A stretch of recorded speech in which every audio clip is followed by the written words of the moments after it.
We're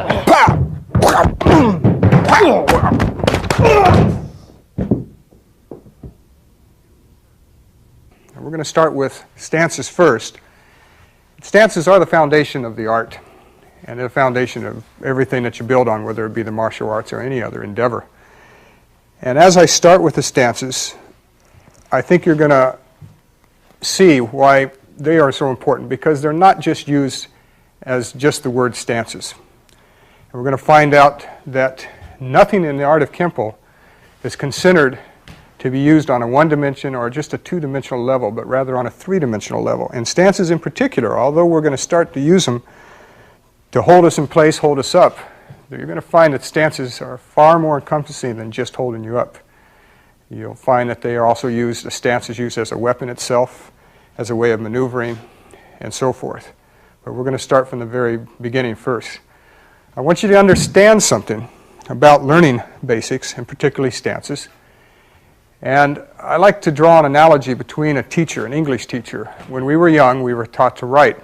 And in school, a teacher would come up to the blackboard, and she would draw her A, which would be primarily linear lines, in block form. And she asked us in the class to also draw that A. Well, obviously, if there's 20 kids in the class, you're going to have 20 different varieties of that A. Each A is going to be a little of that person's self in it as well. But the important thing is not all the A's in class have to look like that teacher's. The important thing is that the A's in the class have to be legible. If they're legible, then the child can learn to write. Likewise with the basics in Kenpo, I'm not asking that perfection be your first endeavor, but I want your basics to be workable, or you might say legible, so that they can be used. And as you progress and you stay in the art, those of you that do stay in it long enough, perfection comes, obviously. And as we go along, your A, or your stance, or your block, or your kick, or whatever strike, will begin to look more like your teacher's. And that's the important thing. With that foundation, then I'm going to go ahead and start into the first stance. First stance that we're going to work on is called a horse stance. You might say it's like a watched pot never boils. So basically, that's the stance was primarily used in the early stages at that time. Now, there's a number of ways of getting into the stance, one of which is to take your heels, force them out from an attention stance, push your toes out, and then one more time, push your heels out. Okay, now oddly enough, you'll find out that if you do it this way, you'll come pretty close to measuring your stance. Another way to get it a little more technically correct is to have a heel to knee alignment. If you have this heel to knee alignment, then your feet are going to have the proper distance apart from each other. Now that is customizing the horse stance to my height and my build of body. Some people prefer a little wider stance. Okay, this is fine and it can be used, but later on I'm going to show you that if you keep a stance that is knee to heel, it'll be more advantageous for you, especially when you're in the street. All right, now with the help of my assistants, I'm going to show some things about the horse stance that have to be learned. Okay, the gentleman I'm going to have help me on this particular tape is Mr. Ernie George, 5th degree ranking black belt, and Mr. Rick Jeffcoat, who's a 2nd degree brown belt. Gentlemen, if you'd put your feet together and open your horse with your left leg. All right, hands cocked to your hips. Now, important thing is, Ernie, would you turn this way so they can see a side view of you here, is to keep your back straight, keep the small of the back tucked in. Okay, now a lot of guys, when they get into this horse stance, they have a tendency of pushing the rear end out. And this is what we don't want, because basically we want to start training you from the very beginning to keep your center of gravity straight through the top of your head and straight through your bottom and all the way down. It would be in this between your feet. All right. If you start this now, as you go on and progress throughout your training, you'll never forget this. But if you start with your rear end out, okay, your center of gravity is no longer directly beneath you. It's starting to change. And it can be used that way, but I'm going to train you in such a way that you're going to learn to work at your maximum. All right. Now, hands are cocked to your hips, elbows are pinched back. If this is new to you and you've never done something like this, I suggest you brush your teeth, comb your hair, or any chance you get, take this stance and develop it. Now, second thing I want to make sure that you do, that when you have the proper width in your stance, is that you push your knees out. way out. Rick, can you shove them out a little further? Now I should be able to come along and take my heel, scrape down the foot, and stop it and not catch his foot. If he's too wide in the stance and he pushes his knees out, it's not going to work. I'm going to hit that foot. So if we move it back in where it's knee to heel and the knees are out now, way out, and I come along and scrape, I should be able to stop that floor without touching it. And that's how you should practice with your knees out. Now later on, you're going to find out that the knees, after you get used to holding them out for prolonged periods of time, you're also building the muscles around your ankle and down your feet. So you're going to start building strength gradually. All right? You don't need to lift weights or do any other thing to complement this. It's its own exercise. You are your own weight machine, you might say. And I'm going to show you how that's used later on as well. Now the thing is, as you develop it and you get strength, as you go along, the knees now will start to go in. And eventually, this is where we want to reach. But I like to start the students into this position first to start working on the legs to get them used to pushing it out. Small, the back is tucked in, back is straight, chin is up and erect. Okay. Posture, if you start posture early, it's going to work for you all the way around. You got to remember, the best fighters in the world all have one thing in common, and they have good form. 9 times out of 10, they have excellent form, whether it be the martial arts, American boxing, or whatever. This is important, so we're going to start from the horse stance. Ernie, would you face them in your horse? Okay, so now we know that we can go 1, 2, 3, and pretty much be there. Or we can just step out and go knee to heel, and we'll be there, right? Now later on, you won't obviously use these, but it'll become natural. You'll be consistent in that stance. There'll be katas that we're going to learn. They're going to teach you how to maneuver in this stance, again, to keep it consistent with you.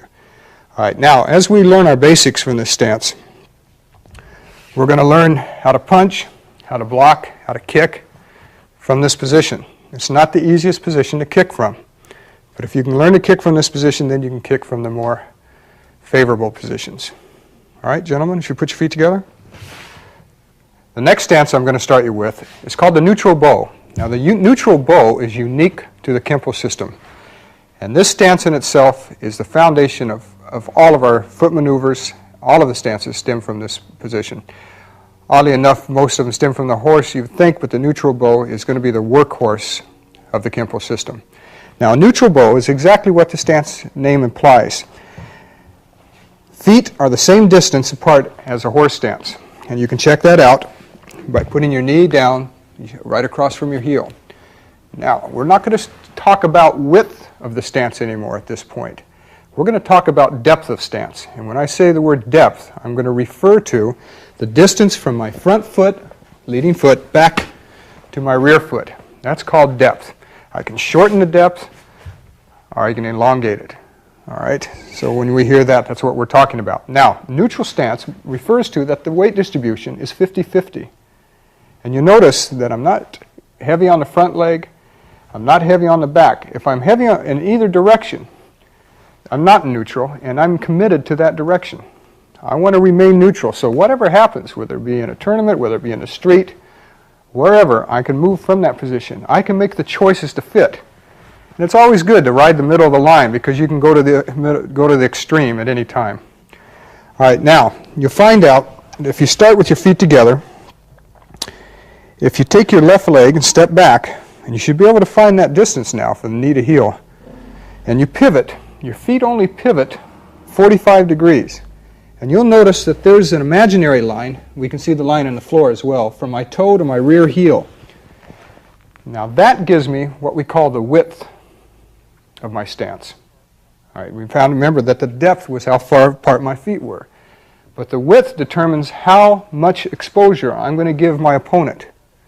Okay, if I stepped back and I had a toe-to-toe relationship, it would cut down my exposure, but it would also cut down the use of my rear hand and my back leg. All right, if I stepped not far enough back, I'd have a lot of exposure all the way around. I'd have good use of both my hands and both my legs, but I'd be too exposed. So I got to kind of find a middle of the road, and that middle of the road just happens to be the toe-to-heel alignment. It's neutral.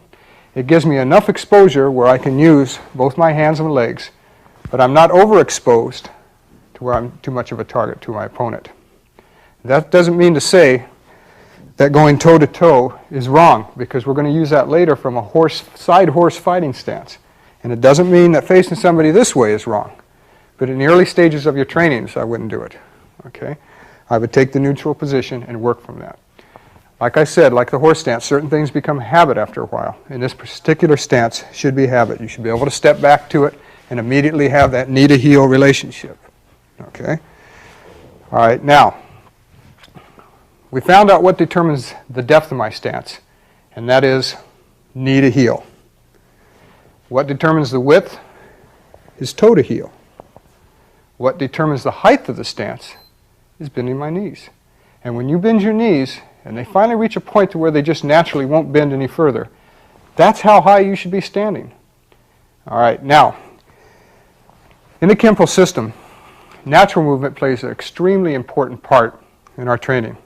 And we never want to have you do a motion that is unnatural to the way that you're built or the way that you think in your daily life. Now, if you take, for instance, a neutral bow, if I handed somebody a saw and put it in their hand and I said, would you saw me that piece of board in front of you? Well, obviously, the guy would step up to it, put the saw over the board, hold it with his hand, and he'd begin to saw. But not realizing in himself that he was in a neutral stance. It's natural. He sure wouldn't step over to a side horse and saw it this way. He wouldn't lean back and saw it this way. Nor would he lean forward, and he may do it this way. But most people will take it and take a natural neutral position. And if you understand that early about natural motion, then you begin to realize how this art is built. Okay, we're going to go more into this as we go along into the techniques. So basically, your neutral stance then is going to be your first fighting stance. The first stance you're going to learn to shuffle in, to use foot maneuvers in, and so forth. With the help of Ernie George, I'm going to show you some other things about the neutral stance that protect you as well. Now, as we found out already, there's a number of ways of standing, and many people can almost make anything work. But for the purpose of your learning, the purpose of your training, we want you to work with something that will give you the safest way, all right? Now, you take the neutral stance that Mr. George is in. It's called a right neutral bow, mainly because the right leg is facing me, which at this time I'm his opponent. Now, if Ernie was to take a stance which opened the front foot, and many systems teach this, and this is fine. But depending upon where this is used, if I was in a school where you were not allowed to kick to the groin area because it was considered a dishonor or just not a target that we were using in that particular class, then there would be no need to really protect that area. All right, but now on the street, and if we're fighting somebody on the street, and I'll explain something about kicking, very few people on the street, unless they're martial art trained, will actually cock their knee and kick. All right, on the street, most people kick from the ground up. Okay? They like to do it with hard shoes. And if that's the case, and if a gentleman's standing like that on the street, and I kick from the ground up, my foot now becomes a guide, or his leg becomes a guide for my foot. Now, if he takes a neutral position, with the knees bent, and the foot turned in, a little bent, there you go. That same kick coming from the ground up is going to be retarded at that point.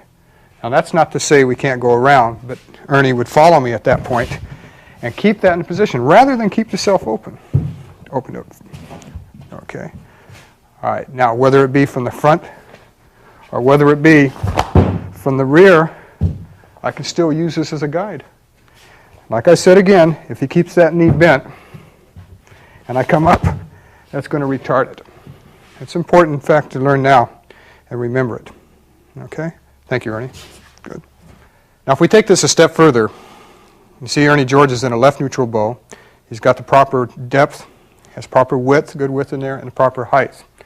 But if he decides, if he's inexperienced and he decides to close that stance up and he's too shallow, and he got caught in a shallow stance, and his opponent managed to cross in, then it becomes a sweep. It's imminent at that point.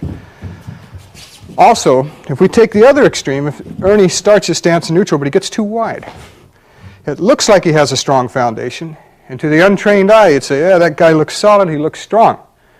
But in reality, When you widen that base too much, I can't sweep in the same way, but from this point, I can sweep in from that position. Okay? Widen it again. If you notice, not only from this side can you make the sweep, but from this side as well. Too wide of stance, you're going to lose your ability to keep your balance. Thank you. Good. The next stance that I want to go over is called the forward bow.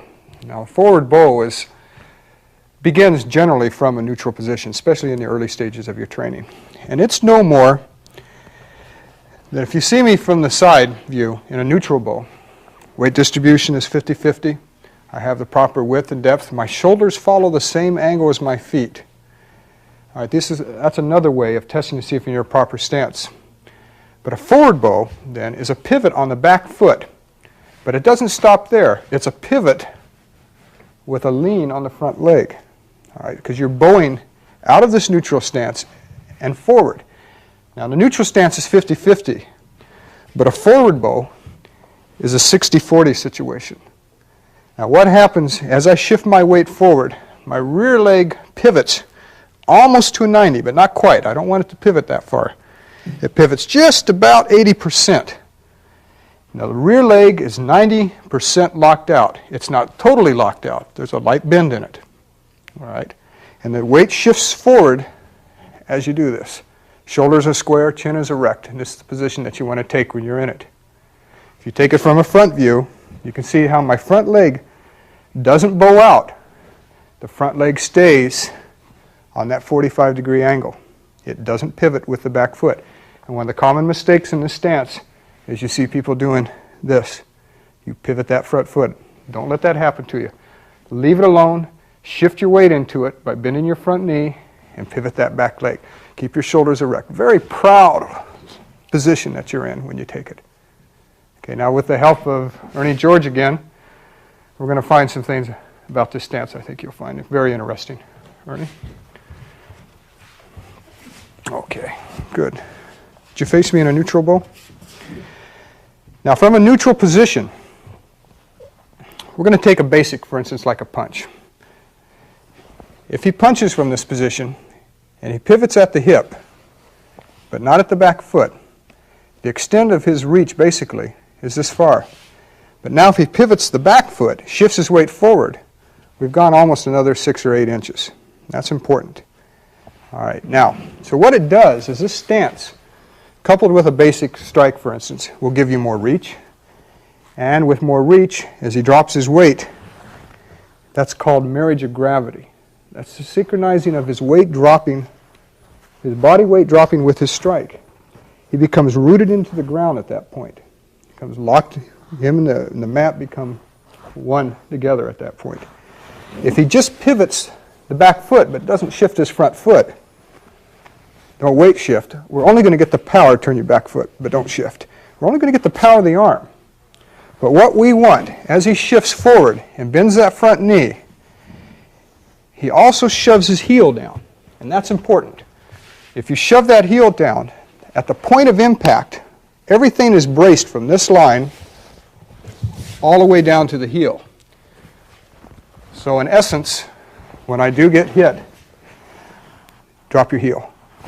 I'm getting hit with all of Ernie. Now that's called entire focus. All right, not just the focus of the fist. I know many of you heard that we're just going to focus the weapon. We want entire body focus. All right, and this particular stance allows that to happen. Now we're going to get in later on into other tapes. We're going to talk about body focus, and we'll use different analogies to show how it works. But right now I'm most interested in this stance and how it can help you out. Now, not only from this position, Ernie, if you would face him in a horse for me, we found that it can, coupled with a strike, and give it more reach, more power, and so forth. But if I'm in a neutral stance, and Ernie grabs me, let's say I'm just standing here, my arms folded, and I'm grabbed from behind. Irregardless of the many things that we could do, the options that are open to us. But if I'm in a neutral bow to begin with, or modified neutral, I can always drop back to what we call a forward bow. Now it's not just assisting a strike, but in itself it's becoming a weapon, not just a stance. But now it's carrying a new dimension to it. Not only is it holding me up, but it's becoming a weapon itself. That's extremely important. We learn that now in this tape because we're going to carry that with us all the way through, that thought. Remember that. Thank you, Ernie. Come on up. The next stance is called the reverse bow. Now, oddly enough, it's no more than a forward bow, but looking in the opposite direction. Okay. You might say that if I pivoted to a forward bow in this direction, and then I turned and looked behind me, it's no longer a forward bow, but it's a left reverse bow. All right, now this stance can also be used as a weapon. And in the instance before, when I worked it on Mr. George, basically it was a forward bow as long as I kept looking that way. But the moment I turn my head, it becomes a reverse bow. Now, if we take that stance, and I start from a neutral, and I step off, and as I step off, I lean into a right reverse bow, how's that going to help me? Well, for one thing, it becomes an in-place dodge or a duck, in a sense. It allows you to dodge something swinging past you or coming towards you without you losing any distance, without losing any ground. All right, now with the help of Ernie George, I'm going to give you some options to show you how you create your options, and this particular stance does just that. If I'm in a neutral and I'm confronted, for instance, with a gentleman with a club, all right, as he begins to move, obviously if I stay there, I'm going to get hit. All right, now there's a number of things I can do. As it swings past me, I can dodge it, but I'm also in line kick for a kick from this guy. All right, I can go out and hope that I don't run into it. Okay, but there's a lot of ways to get around it. Now, I don't want to gain necessarily or lose any distance as that club goes past. If I start from a neutral and he swings, all right, a little faster on that. I can use my reverse bow to carry me just enough out of range. And just when I'm out of range, pow, boom, I can go back into my neutral and get back into position. Next stance I want to cover is called the cat stance.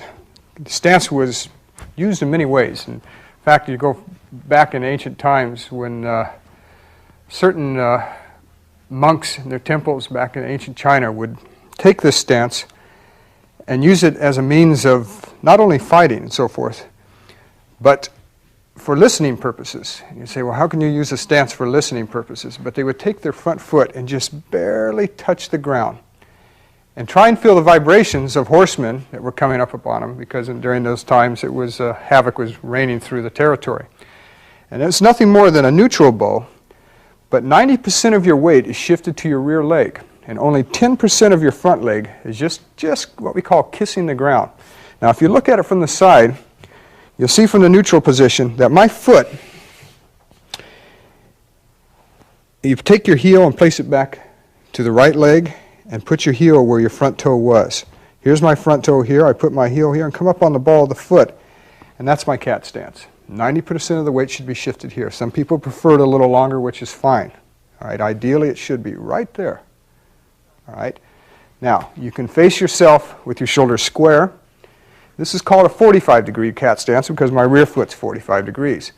You can take your back foot and put it at 90 degrees and use it in this position, and you get more of a less exposure to your opponent. But we're going to basically work from the 45-degree cat stance. And you'll also find that in a crowded room where you don't have room to step back or room to open up into a neutral stance or whatever, but you can get crowded up against a wall and still have your cat stance from this position. You can kick from it, different positions, and so forth. It's also used as sweeping, as we'll see later on. And it's got its name because mainly as a cat gets ready to pounce or gets cornered, it cringes up, and everything comes alive at this point and ready to spring. That's where it gets its name. Now you'll notice at this point, I've put myself up against a wall. And as my opponent approaches, as he gradually gets closer, he could start shuffling in. And he gets a little closer, and I get pinned, or I get too many people coming in at me. Then I start to close my stance up. As I close my stance, though, I'm not as vulnerable as I may look. If the punch comes, it can snap right from that position, whether it be up from here or whether it be going over to the knee. But I can continue to move and switch my stances from that position. All the basic kicks that you're going to be learning, snap kick, roundhouse kick, side kick, whatever you're going to learn can work from this particular stance. Next stance that I want to work on is called the wide kneel. Now this stance evolves generally out of a neutral bow position. Now if we take a neutral bow position and we come up on the ball of the back foot, all right, from that position, if I kneel, now I don't mean squat because there's a difference. This is called a kneel. If I kneel on that forward leg, and as I drop my height, you'll find out that this kneel broadens my base and gives me a stronger foundation, particularly if I'm underneath a punch or some type of strike or even a kick, and I want to get underneath my opponent. I want to avoid bending over because I don't want to bring these zones, these upper zones of my body into attack. So I drop underneath, but there's got to be a way of dropping underneath without you losing that center of gravity, which we learned all the way back in the horse stance, right? So what we do is we kneel into positions. And you notice that my knee should be approximately a hand span from the ground. This front foot still stays at a 45-degree angle as I drop down, whether I use an upward block, a raking hammer fist, or whatever I use at this position. All right, important to keep your hips from going out, but keep them aligned. My shoulders are still on a 45. You can turn them at this point to a 90 if you like. You can go either way. Now with the help of Mr. George, we'll take this a little deeper. All right, now we're going to take this a step further with the help of Rick and Ernie. If we take a situation where I'm being snaked around, and we call it snaking in the world of Kenpo when more than one person is sizing you up, these guys are snaking around. And if I get grabbed, and I decided to use what at this point but a reverse bow, maybe with a strike, and then if I finish it with this hit, and Ernie, the wide kneel at that point, if you look at what happened, as Rick started to come up, as I shuffled in to drop my wide kneel, not only did I use it to gain marriage of gravity, remember that term that we learned earlier, I gained marriage of gravity on the strike, but as Rick came up, it also took on another dimension of its own, and as Ernie got hit, Rick got pinned at this point. Thank you, gentlemen. Good. All right, the next stance I want to go over is called a close kneel. It's similar to the wide kneel, but now it's going to make your base not so wide, but it's going to cut it down. And generally, this stance is used in a similar fashion as a wide kneel, but it can be worked in at closer areas where a wide kneel just is that. It's too wide. It's too big of a stance to use.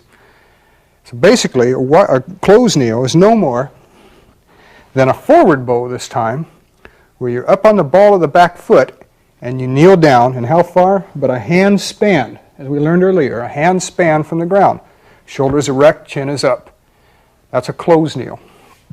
All right, now, with the help of Mr. George, I'll give you another example of how this is used.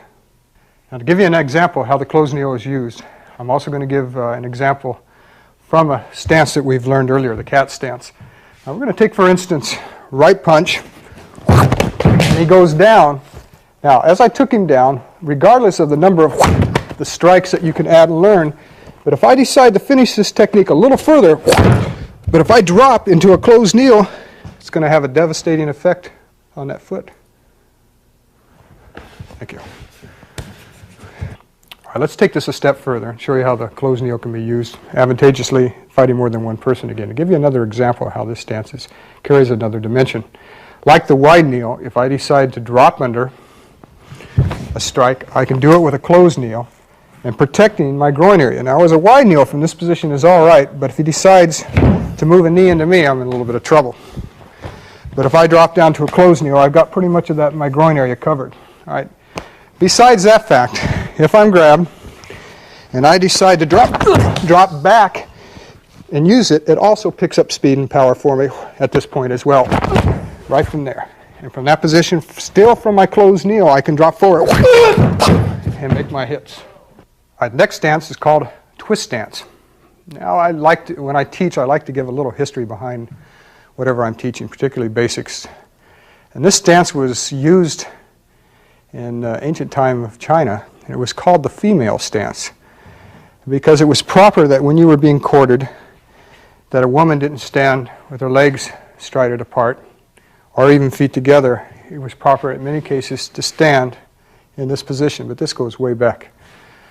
And it gives a little more flavor to your basics when you understand where they came from, and it helps you to remember what basic we're talking about.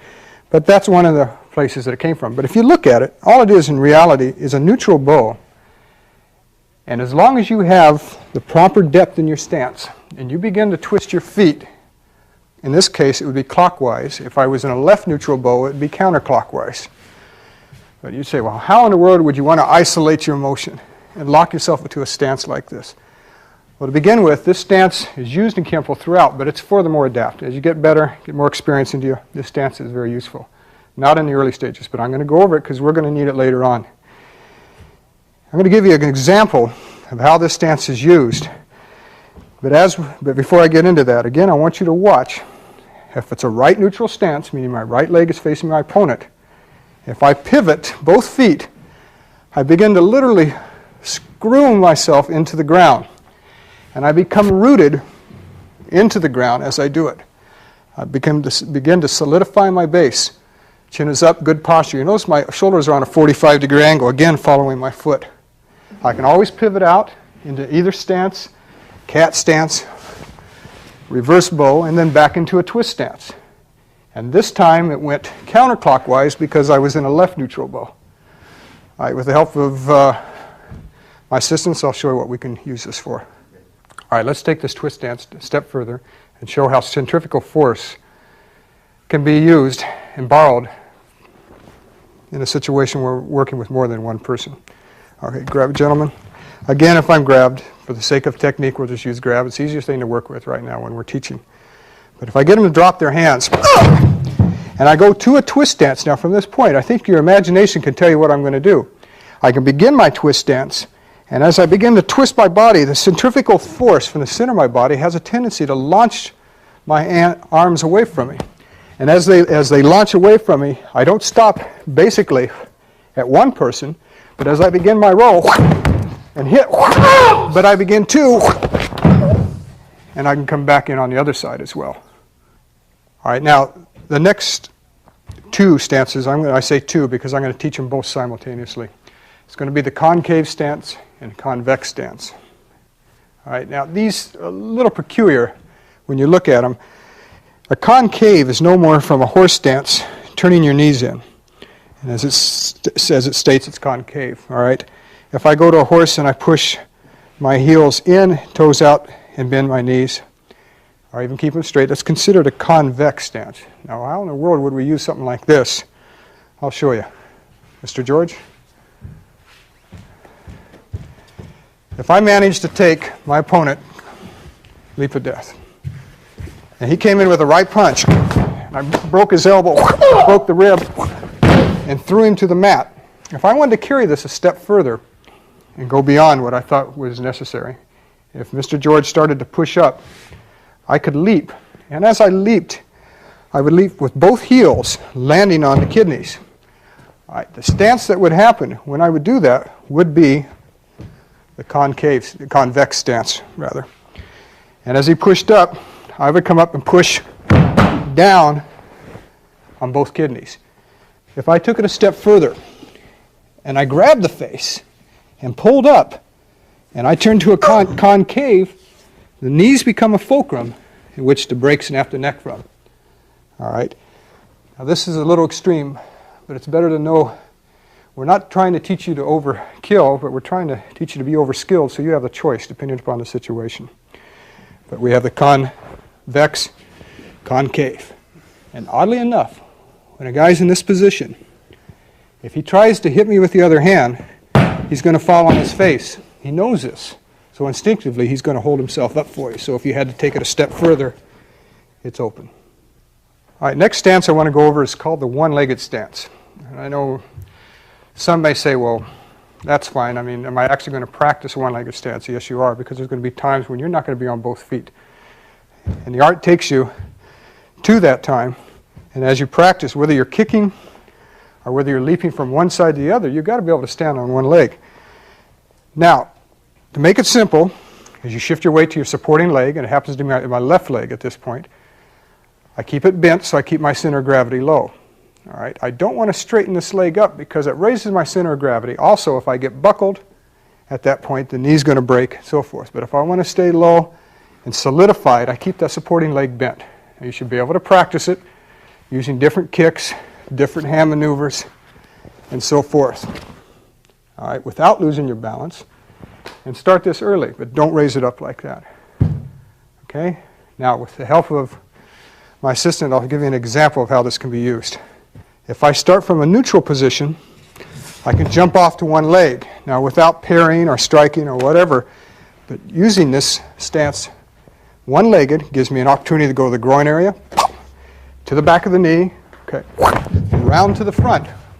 But the important thing is, at an early stage, I learned, and I want you to learn this, is to be able to stand on one leg, to use it at your discretion. Okay? Now, if I start from a neutral position, let's find out how one-legged stance can really help me beyond just sidestepping my opponent. If he begins a sweep, I can sidestep it this way. If he starts to come up against me, I have to have the balance to return fire from that position. The last stance I want to go over, well, actually it should have been the first stance, but it's an important stance, and I think it deserves to be talked about, and that's the attention stance. Why would you want to stand at attention? Obviously, in a street situation, you're not going to use it, but the point of it is, as you begin training, you want to formalize your training.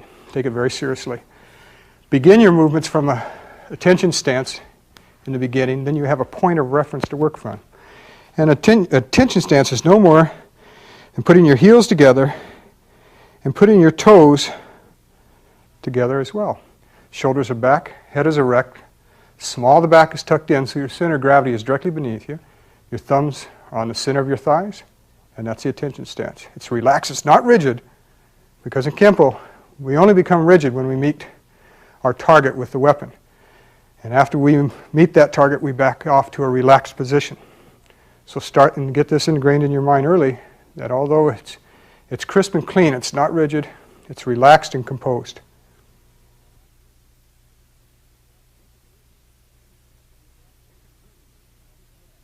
In conclusion, when you practice your foot maneuvers, understand that they are more than just getting you to and from your opponent. But without a thorough knowledge and the ability of using it and applying your foot maneuvers, your hand weapons, your kicks, all your different strikes have little value. So practice.